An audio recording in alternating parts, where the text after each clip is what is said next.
Blessés de longue date, Ousmane Dembélé et Sergio Agüero ont repris le chemin de l'entraînement collectif ce lundi. Le champion du monde tricolore n'a plus foulé la moindre pelouse depuis sa blessure au genou, lors du match de l'équipe de France contre la Hongrie à l'Euro 2021 pour laquelle il a subi une opération.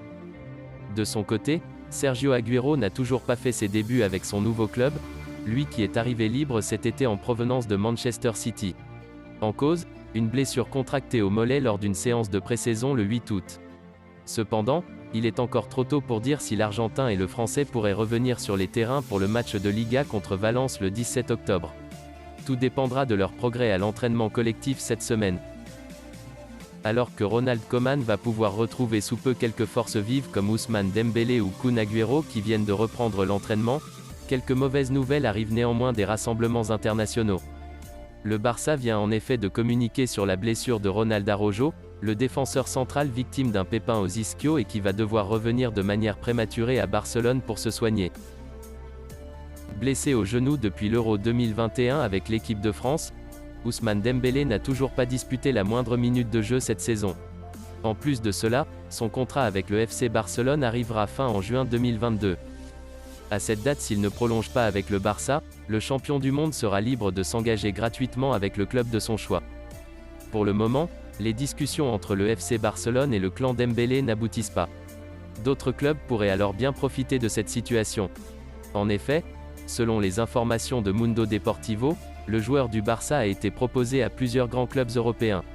Le Paris Saint-Germain, la Juventus, Manchester United, Liverpool et Chelsea seraient tous intéressés par cette opération à 0 €. De son côté, le FC Barcelone aurait transmis une offre de prolongation de 3 saisons à son attaquant, et serait maintenant dans l'attente d'une réponse de sa part comme l'affirme le média catalan Sport. Arrivé en 2017 au FC Barcelone, Ousmane Dembélé a enchaîné des blessures et n'a jamais pu enchaîner. Toujours selon les informations de Sport, il pourrait retrouver les terrains cet automne et disputer ses premiers matchs cette saison dans les semaines à venir.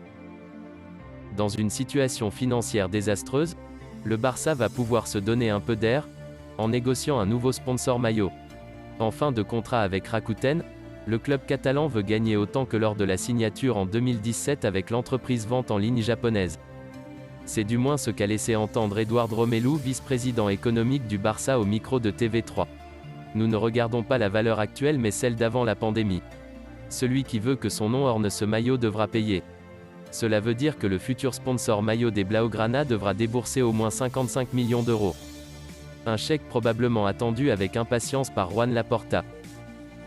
Sorti blessé en finale de la Ligue des Nations, Raphaël Varane ne retrouvera pas tout de suite les terrains.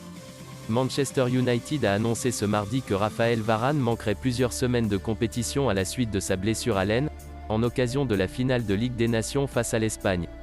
Varane s'était blessé en dégageant un centre de Ferran Torres et avait dû être remplacé par Dayo Upamecano. Une mauvaise nouvelle pour Ole Gunnar Solskjaer, privé de son nouveau patron défensif. Merci d'avoir suivi cette vidéo, laissez-moi une petite pouce bleu. Et surtout n'hésitez pas de vous abonner à la chaîne pour ne plus manquer les infos à venir. Merci, à bientôt.